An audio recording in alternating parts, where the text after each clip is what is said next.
Now we all want to know if tax reform is going to happen in terms of moving the needle on economic growth. The president has been talking about tax reform.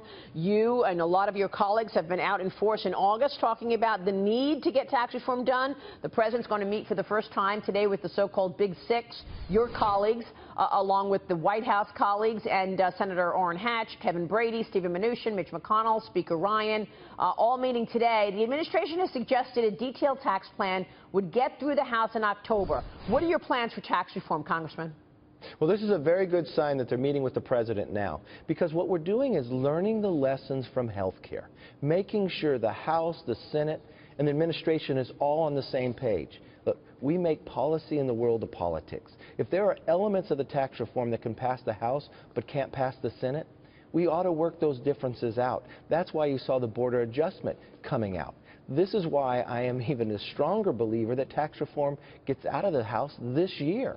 And the meeting today is a good indication. You've got the committee chairs, you've got the leaders, and you've got the administration together working out the differences. We all know the way to make America stronger is economic growth. Right. For the last 8 years, we had some of the lowest growth we've ever had. And I always like to point this out.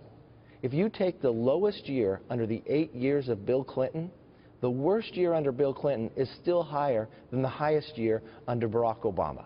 This is the real challenge for America, is getting tax reform done. We have the highest rates out there. Yeah. So we've got to deal with corporate rate. We've got trillions of dollars sitting in other countries. Bring it back to America and invest in America, or send it out in dividends to Americans. And then the small business. You've got to deal with the pass-throughs. What are the priorities then, Congressman? I mean, let's talk about what's most important in terms of any tax package. Because at this point, a lot of people are saying there's absolutely no way you're going to get total full tax reform done in the 12 days that you've got left this year that you're in session while the Senate is in session. So go down the priorities first. I know one of those priorities is lowering the corporate tax rate, yes? Yes, but you can't just lower corporate rate without not dealing with the pass-throughs. Small businesses create more jobs than corporations do. So you've got to be able to lower that. You've got to simplify it, make it pro-growth. You've got 7 individuals' rates. Let's make those 3. Let's lower them. Let's do repatriation. Bring that money back into America. We're losing on that basis. That's a big investment to start out with. Simplify it as you go forward. People should be able to fill this out just simply on a postcard. Why do they have to go through all the difficulties? And the way you lower the rates, you take away the deductions. So you make it fair across the board for all. Well, that sounds like tax reform. Dealing with deductions sounds like full-on tax reform, and that's my point. You've got congressmen and senators out there saying, I can't do this, I can't eliminate that deduction, I can't eliminate this deduction. My constituents aren't going to like that. So that debate is going to create the kind of fighting that we saw in health care, no? No, and you know what? If a member is out there worried about taking a tough vote, maybe this isn't the right job for them. They've got to make decisions to make this country move forward, and that's what we're doing.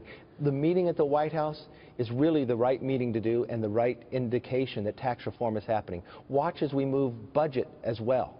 Once we have budget done, that sets the motion for tax reform.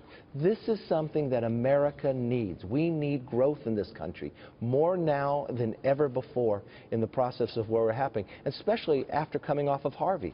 We've got to get the economics growing inside of America. Yeah, I agree with you. I haven't heard much in terms of individual tax rates. I know you want to lower the corporate rate and the small and the pass-through, small business. Are you also committed to lowering individual people's tax rates?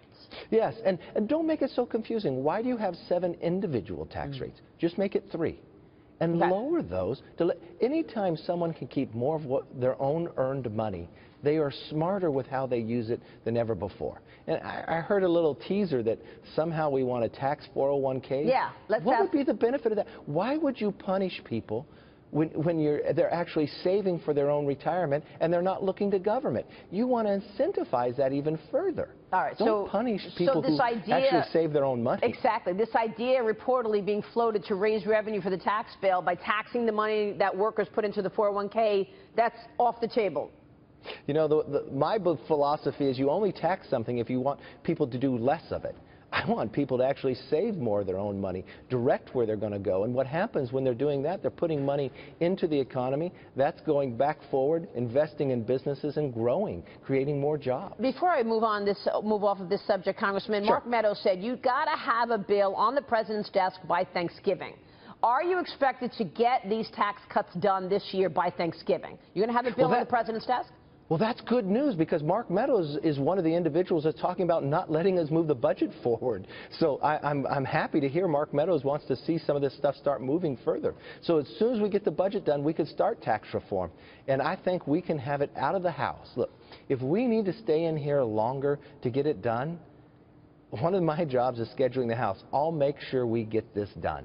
And if members are afraid of taking tough votes, maybe this isn't the right job for them. They're going to have to take tough votes to make this country move forward, and that's what we'll do, Maria. Let me ask you about the nuclear threat from North Korea, Congressman. The North conducting a sixth, the most powerful nuclear weapons test to date over the weekend. Now we know reportedly it's a hydrogen bomb. The country expected to conduct another missile test in the coming days.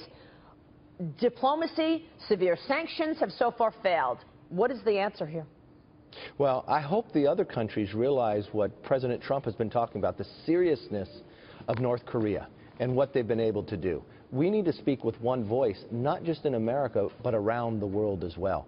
We need to show this individual that this will not be tolerated and cannot continue to move forward. I think there's a lot of ways to do this, but more people have to get engaged with it. China has a very big say over North Korea, and I think they need to be more engaged than they have been in the past. Congressman, we appreciate you joining us first day back. Thank you so much. Thank you. We'll see you soon. House Majority Leader Kevin McCarthy. Stay with